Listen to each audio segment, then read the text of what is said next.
샬롬 샬롬. 사랑합니다. 축복합니다. 네, 왜 힘이 없으시네요. 예, 제목은 순하고 정숙한 마음으로 속사람을 아름답게 하십시오라는 제목으로 함께 은혜를 나누고자 합니다. 우리의 외적인 모습은 참 여러 모양을 갖고 있습니다.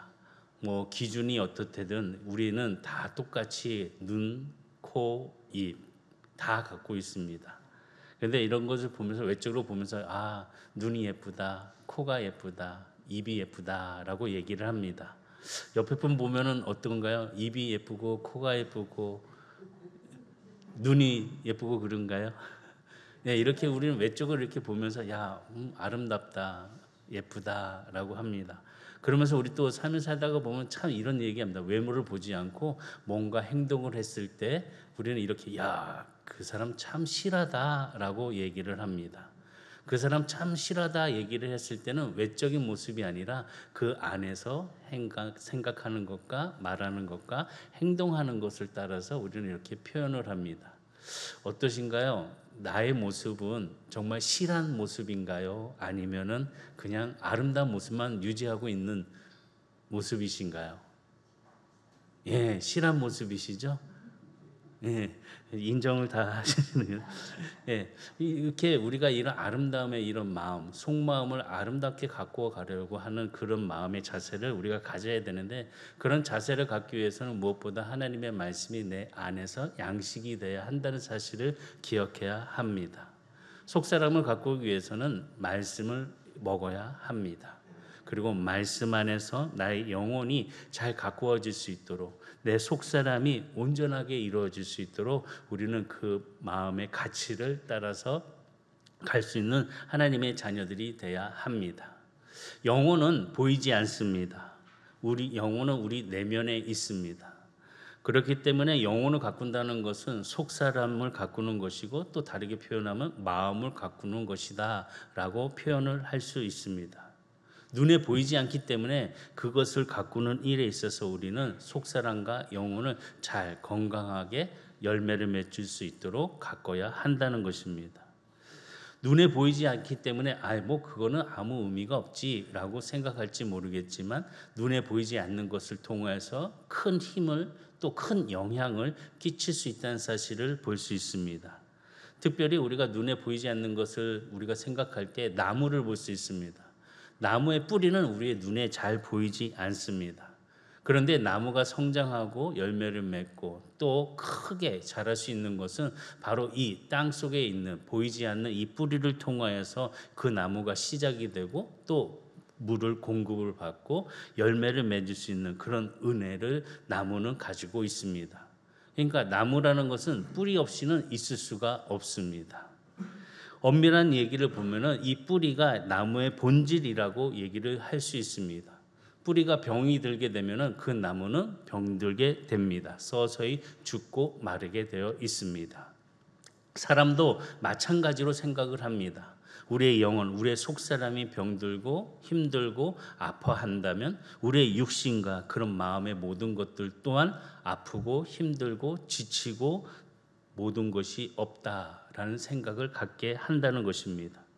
몸에는 보이지 아니하지만 이 영혼의 그 안에 내 속에 있는 것을 통해서 우리는 보이지 아니하는 그런 속사람을 얘기할 수 있습니다. 다시 보면은 외적인 세상을 이야기하는 것보다 내면적인 이런 하나님의 은혜 가운데 성장할 수 있는 믿음의 그 속사람을 우리는 함께 말씀을 통해서 알고 그 속사람을 건강하게 잘 가꿔야 한다는 것입니다. 어떻게 마음이 조금 편안한 주일이십니까? 아니면 복잡한 그런 시간들을 갖고 계십니까? 주님 앞에 나왔을 때 우리의 마음을 내려놓는 그런 제사의 마음을 통하여서 복잡함이 아니라 평안을 누릴 수 있는, 진정한 안식을 누릴 수 있는 우리 선한 성도들이 다 되기를 주의로 축복합니다. 근데 너무 안식을 누리지 마세요. 주무시더라고요. 하나님께 맡기시는 안식을 통하여서 나타낼 수 있는 그런 은혜가 있기를 바랍니다. 왜냐하면요, 우리 마음속에 있는 것이 우리가 생각하는 것과 말하는 것, 행동하는 것들이 무의식 중에 일어납니다. 그러니까 잠재 의식 속에서 일어나는 일들이 있습니다. 그렇기 때문에 우리는 이 속사람을 잘 가꿔야 한다는 것입니다.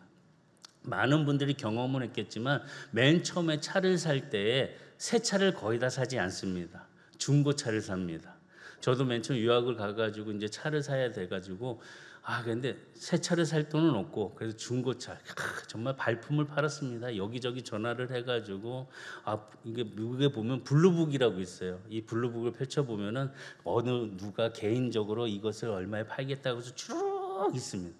그럼 그거를 다 체크해가지고 나에게 맞는 거, 싼 거, 괜찮은 거 해가지고 거기다 전화를 해가지고 내가 한번 그 차를 관심 있다, 한번 보고 싶다. 그래서 가서 보면은 와, 외형은 정말 멋있어요. 근데 중요한 게 뭔가요? 속이죠. 예, 눈에 보이지 않는 것. 한번 시동 걸어보고 엔진 제가 뭐 정비를 공부한 것도 아닙니다. 근데 탁 틀어놓고 시동 괜찮은데? 이건 아닌데? 뭘 모르면서도 괜히 티를 내면서 이제 뭐 이렇게 그런 것을 이제 보게 됩니다. 그래, 외형만 보고 차를 산 친구들과 또 그 속안을 잘 살펴보고 판단하고 또 따져본 친구들, 살 때 뭐 정비소를 갖고 가가지고 한번 봐주세요라고 돈을 지불해가지고 보고 이렇게 산 친구들의 결과는 참 많이 다릅니다. 처음에 외형적으로 좋아했던 친구들은 차를 고치느라고 바쁩니다.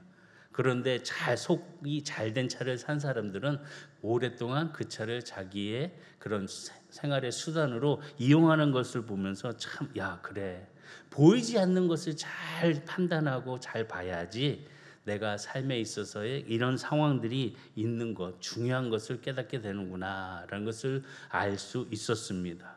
다시 보면은 우리들에게 있어서도 우리들에게 보이지 않는 이 영혼, 내 내면에 있는 이 속사람을 잘 가꿔야지만이 우리가 성장할 수 있는 힘을 가질 수 있고 건강한 하나님의 자녀들이 될 수 있다는 것입니다. 우리 선한교회는 영적으로 성숙하는 그 은혜를 추구하는 교회의 제목을 통해서 우리 교회가 이제 새롭게 일어나고 있습니다.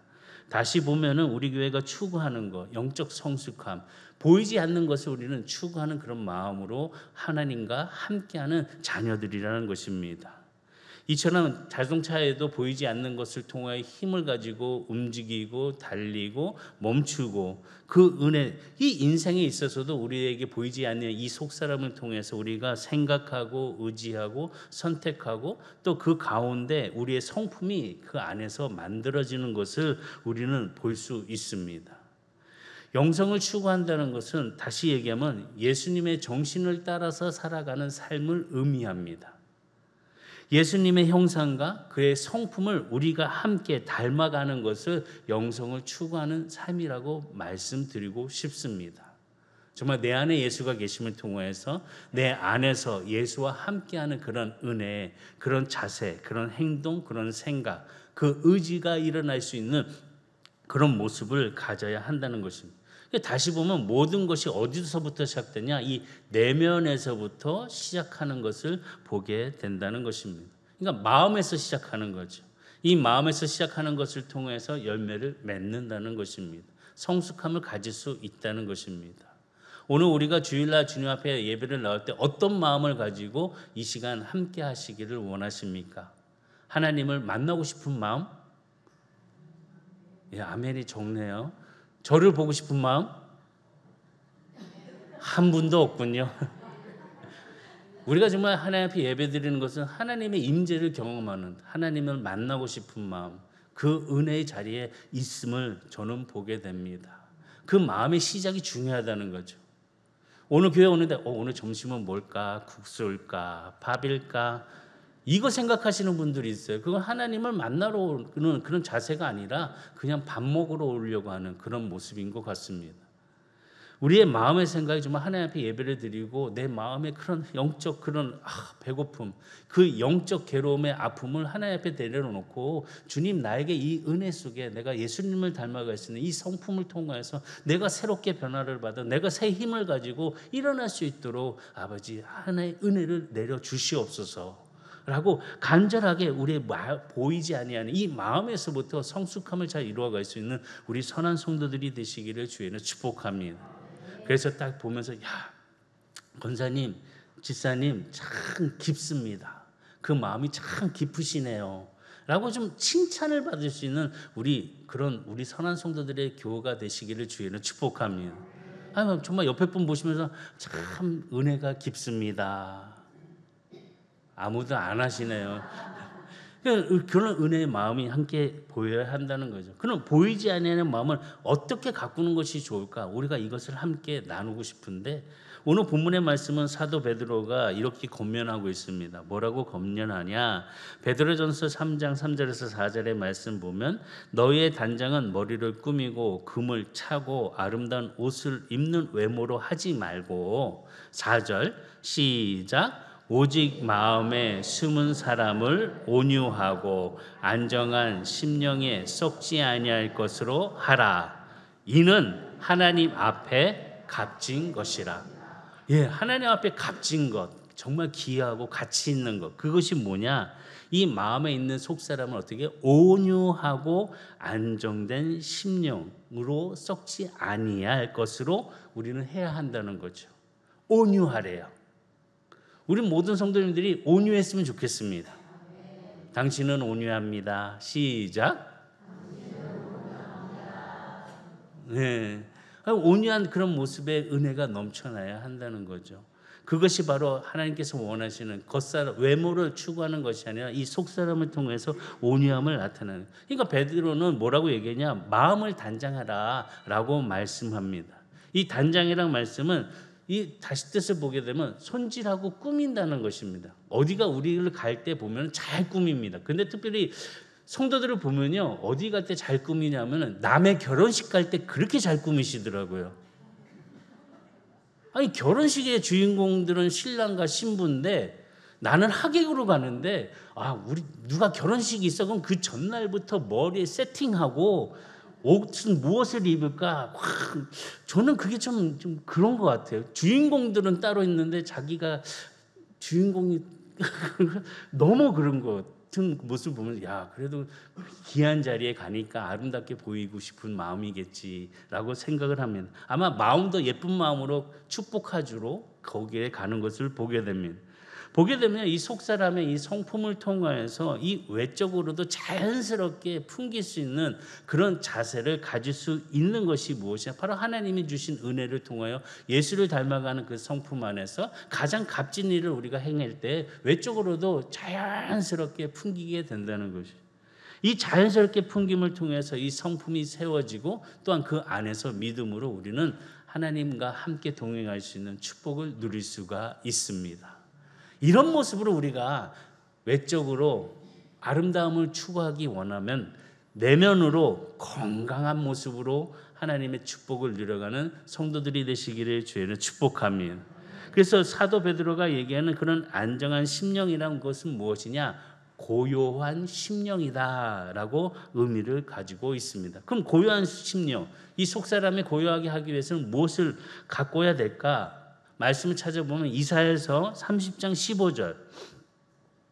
이사야서 30장 15절에 보면 우리 속사람을 고요하게 갖고 와야 되는 이유가 나옵니다. 말씀 보면 주 여호와 이스라엘의 거룩하신 이가 이같이 말씀하시되 너희가 돌이켜 조용히 있어야 무엇을 얻는다? 구원을 얻을 것이고 또한 잠잠하고 신뢰하여야 힘을 얻을 것이거늘. 지금 속사람의 은혜를 가지고 구원과 힘을 얻을 수 있는 그 신뢰가 나타나는 것은 뭐냐? 뭐 하라고요? 가만히 조용히 있으래요. 다시 얘기하면 이 조용히 있으라는 것은 내 삶을 잠시 멈추고 뒤돌아보라는 것입니다. 뒤돌아보면서 내가 어떻게 하나님의 자녀로서 부름을 받았는지, 내가 어떻게 이 자리에 있게 되었는지를 생각하라는 것입니다. 다시 보면은 회개하라는 것입니다. 하나님의 부르심에 내가 온전함을 나타낼 수 있는 삶의 속사람을 내가 잘 가꾸기 위해서는 하나님 앞에 조용히 멈춰서 회개하는 마음을 통하여 새롭게 자세를 가지고 마음의 은혜를 채워가는 그런 삶의 모습이 있어야 합니다. 그래서 말씀하시기를 뭐 하라고요? 조용히 있으라라고 합니다. 조용히 있으라는 것은 그 말씀 안에서 내가 하나님의 말씀을 보고 듣고 깨달을 수 있는 시간을 가지라는 것입니다. 구약 시대에 보게 되면 하나님께서 이스라엘 백성들에게 자주 말씀하신 것이 있습니다. 가만히 좀 있어라. 가만히 좀 있어라. 그 마음에 그런 여러 가지 상황들, 우상을 섬기려고 했던 그런 마음의 자세들, 그 분주했던 그 조급함의 움직임을 하나님께서는 야, 가만히 좀 있어라 라고 말씀하십니다. 이 가만히 있으라는 것은 무엇이냐? 잠잠하라는 거죠. 이 고요함 속에서 하나님을 신뢰할 때 하나님께서 내가 힘을 주겠다. 하나님께서 나와 함께 해주시겠다. 내가 너를 인도해 주겠다라고 말씀하신다는 거죠. 이런 마음의 자세를 가지고 우리는 그 하나님의 신뢰함을 통해서 이 속사람의 은혜의 힘을 또 새롭게 할 수 있는 축복을 갖는 우리 선한 성도들이 되시기를 주의로 축복합니다. 그 삶 속에서 항상 마음을 보게 되면 우리가 살다가 보면 항상 고요할 수가 없어요. 보다 보면 항상 마음이 이랬다 저랬다 이랬다 저랬다 하게 됩니다. 아마 지금도 예배 시작과 또 중간에 지금 마음이 이랬다가 저랬다가 하시는 분들 분명히 있을 것입니다. 이거 마음을 갖고 있는데 정말 너무나도 어렵습니다. 나는 잘할 수 있어 라고 하지만 그 마음을 제대로 잡을 수 있는 사람은 거의 없습니다. 그래서 우리는 항상 마음을 고요하게 할 수 없다는 사실을 기억하고 그 마음을 가꾸기 위해서는 우리는 어떻게 해야 되냐? 가만히 있는, 다시 얘기하면 고요한 시간을 스스로가 잡고 생각하고 지켜야 한다는 것입니다. 가만히 멍 때리고 있는 것이 아니라 가만히 있으라는 것은 하나님의 말씀을 듣는 자세, 하나님 앞에 경외하는 자세로 있을 때에 하나님의 음성을 통하여서 우리들의 고요한 마음에 하나님의 은혜가 내 삶을 통하여서 새롭게 은혜를 부어 주신다는 것입니다. 새로운 성품으로 우리는 가꾸어 갈 수 있는 그런 은혜, 가만히 있음을 통하여 가야 한다는 것입니다. 다시 보면은 노력해야 한다는 것입니다. 저절로 이루어지는 것이 아니라 노력해야 합니다. 노력하시기를 바라겠습니다. 예. 노력하는 자에는 정말 열매를 맺습니다. 노력하지 않는 사람에게는 열매가 떨어질랑 말랑 맨날 그렇습니다. 그러나 노력하는 사람에게는 열매가 뚝 떨어집니다. 하나님 은혜 가운데 우리가 가만히 있을 수 있는 은혜를 가지고 그 말씀 안에서 주신 은혜, 하나님께서 나에게 말씀을 통해서 가르쳐 주신 그 속사람의 은혜가 무엇인지를 깨닫고 예수님이 나와 함께 해주심 속에서 내 성품이 변화가 될 수 있는 그런 축복의 은혜가 되기를 주의는 축원합니다. 그러면 고요함의 영성은 보이지 않는 것 무엇인가 내면을 잘 가꿔야 한다는 것입니다. 말씀 묵상을 통해서 외적으로 나는 공부해? 이러시는 분들은 없으시죠? 누가 오면은 나 성경 읽어? 하면서 막 읽는 척 하시는 분 계시나요? 누가 오면 나 기도해 하는 것처럼 막 기도를 그냥 무슨 소리를 내려 하시는지 모르겠지만 큰 소리로 그냥 부르짖는 소리가 있는 것 같습니다. 어떻게 보면 이 말씀과 기도를 통해서 이 내면에 있는 세계를 배워야 하는 것을 우리는 알아야 합니다. 갖고 해야 된다는 것을 알아야 한다는 것이죠. 외적으로만 이렇게 보여주는 것만 자랑하고 그런 것들만 찾아가서는 안 됩니다. 세상이 원하는 것은 이런 외모지상주의처럼 외적으로만 잘나고 외적으로만 부하고 외적으로만 뭔가 잘 되는 것을 보면서 부러워하고 나도 우리는 저렇게 안 될까? 막 이런 생각들을 참 많이 합니다. 그런데 우리가 기억해야 되는 것은 뭐냐? 내면에 있다는 것이죠. 내면이 중요하다는 것이죠. 이 내면이 건강하게 되면은 외적인 것은 별 상관이 없습니다. 저절로 축복으로 은혜로 이끌어가기 때문에 우리는 내면을 건강하게 해야 한다는 것입니다. 외적으로 이게 부끄럽고 창피하고 이것이 정말 아니다라고 생각하게 된다면 아무것도 할 수가 없습니다. 그러나 내적으로 건강한 자는 내가 하나님 앞에서 큰 은혜를 통하여서 다시 보면 내 인생의 전환점을 가질 수 있는 것은 이 내적 은혜를 통하여서 변화를 통하여서 그 전환점을 가질 수 있다는 것입니다. 무엇을 생각하고 무엇을 마음에 품고 어떻게 해야 되는 것에 따라서 우리들의 인생의 전환점이 완전히 변화가 된다는 것입니다. 예수님은 보이지 않는 마음, 다시 얘기하면 속사람에 대해서 말씀해 주셨습니다. 지금 예수님께서는 바리새인을 향해서 겉모습만 중요하게 생각하는 너희들이라고 하면서 이 깨끗하지 못한 이런 탐욕과 방탕으로 가득 차 있구나라고 하면서 바리새인들을 향해서 예수님은 책망하셨습니다. 마태복음 23장 25절과 26절을 보면 하 있을진저 외식하는 서기관들과 바리새인들이여 장과 대접의 겉은 깨끗이 하되 그 안에는 탐욕과 방탕으로 가득하게 하는도다. 눈먼 바리새인이여 너는 먼저 안을 깨끗이 하라. 그리하면 겉도 깨끗하리라. 속을 깨끗이 하래요. 실한 사람이 되래요. 믿음을 가지고 외치고 있는데 이 마음속에서는 믿지를 않고 있어요. 의심하고 있어요. 주여 부르는데 마음으로 부르는 것이 아니라 그냥 소리만 지르고 있다는 거죠. 기도는 하는데 이 마음의 깊은 것에서 내 하나님 앞에 드려지는 기도가 아니라 하나님과 대화하는 것이 아니라 외적으로만 시끄럽게 떠들고 있는 바리새인들의 모습을 보게 된다는 거예요. 이게 뭡니까? 탐욕이죠. 이게 뭐냐고요? 방탕으로 바뀌는 거죠. 나 이렇게 한다, 이렇게 행동한다, 나 봐라, 이런 것으로 지금 갖고 있으니 겉모습이 그렇게 보일지라도 그 속은 시꺼하다는 것입니다. 더럽다는 것입니다. 우리가 영적 성숙함을 이룰 수 있는 선한교회 성도로서 겉모습에 치중하는 것이 아니라 내 속사람이 건강하고 깨끗함을 통하여서 자연스럽게 겉모습도 예수님처럼 향기가 될 수 있는 우리 성도들이 되시기를 주의를 축복합니다. 이게 속이 아프잖아요. 그러면 피곤하잖아요. 그러면 얼굴에 표가 나잖아요. 다크서클 이렇게 다 내려오고 속이 아프면 인상 찡그리고 누가 뭐 얘기를 해도 그냥 듣기도 싶지도 않고. 그러니까 겉모습이 그렇게 변한다고요. 속마음이 힘들고 아프고 떨어져 있으면. 우리는 속사람을 새롭게 하고 속사람을 건강하게 하고 속사람을 은혜롭게 채워야 될 줄 믿습니다. 그래서 바울은 속사람에 대해서 뭐라고 자주 언급했는데 고린도후서 4장 16절에 보면 그러므로 우리가 낙심하지 아니하노니 우리의 겉사람은 낡아지나 우리의 속사람은 날로 새로워지도다. 날로 새로워지는 그런 축복을 늘 채우시기를 주의로 축복합니다. 지금 살다가 보면 우리가 이 외모는 다 이렇게 세월이 지날수록 변화가 있잖아요. 안 그러신가요?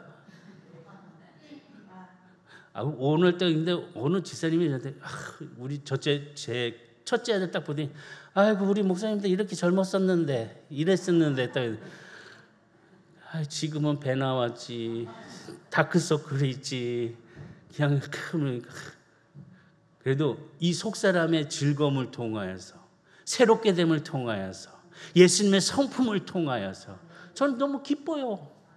감사해요. 정말 우리의 삶을 통해서 하나님이 주신 은혜가 얼마나 크고 놀라운지 정말 기쁘고 즐겁고 행복한 우리 속사람이 건강한 성도들이 되시기를 주의로 축복합니다. 그래서 갈라디아서 4장 19절에 보면 나의 자녀들아 너희 속에 그리스도의 형상을 이루기까지 다시 너희를 위하여 해산하는 고통을 하노라.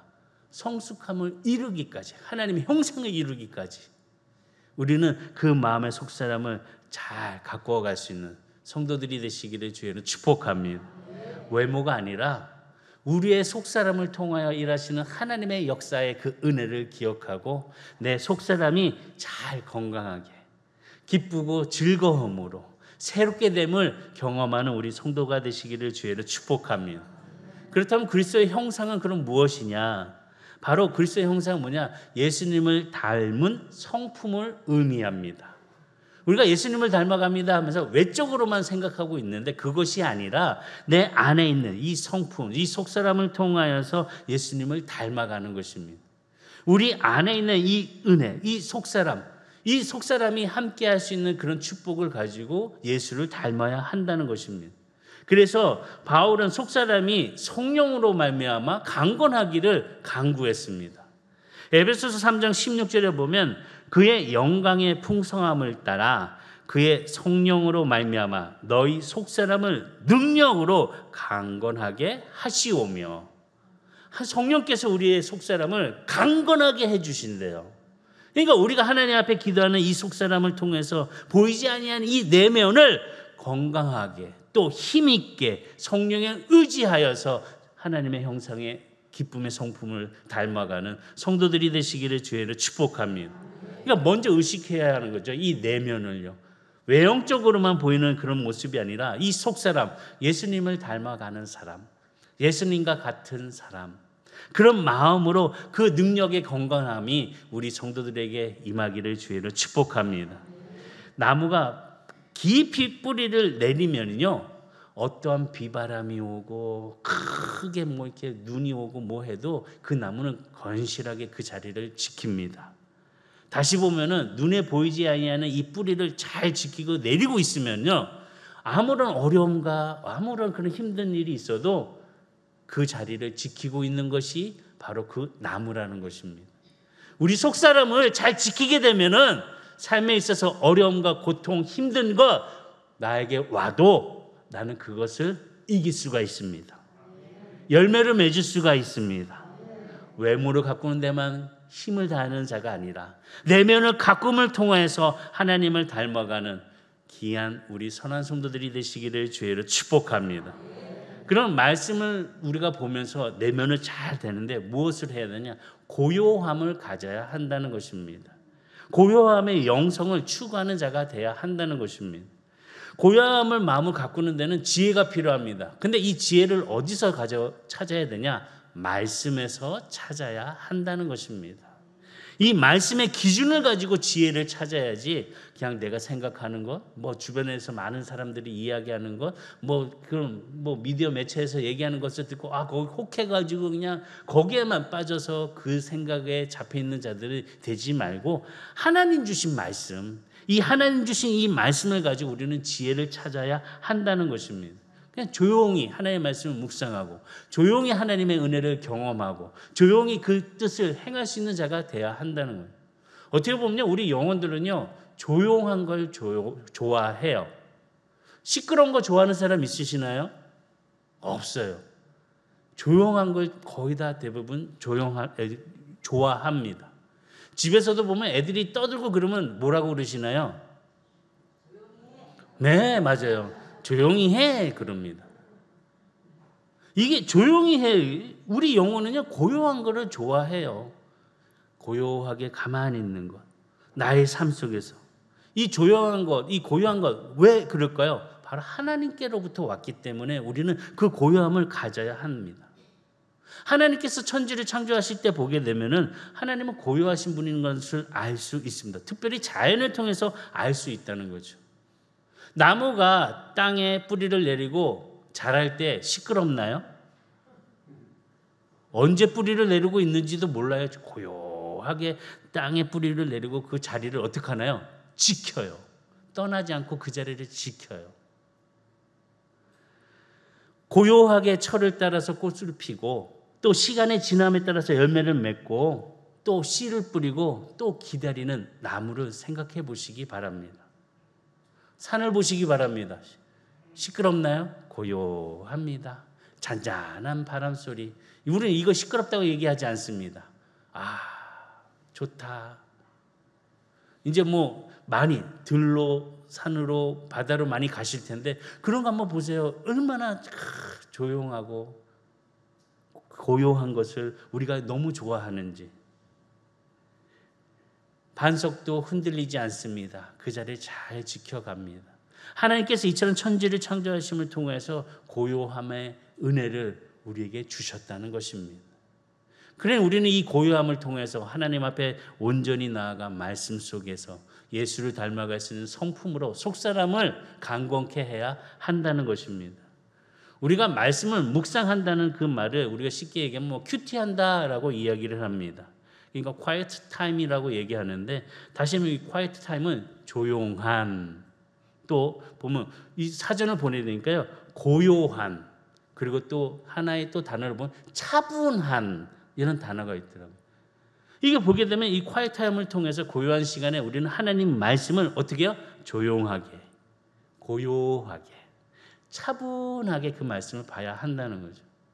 말씀을 보는데 주변에서 막 누가 왔다 갔다 하면 신경 쓰이나요? 안 쓰이나요?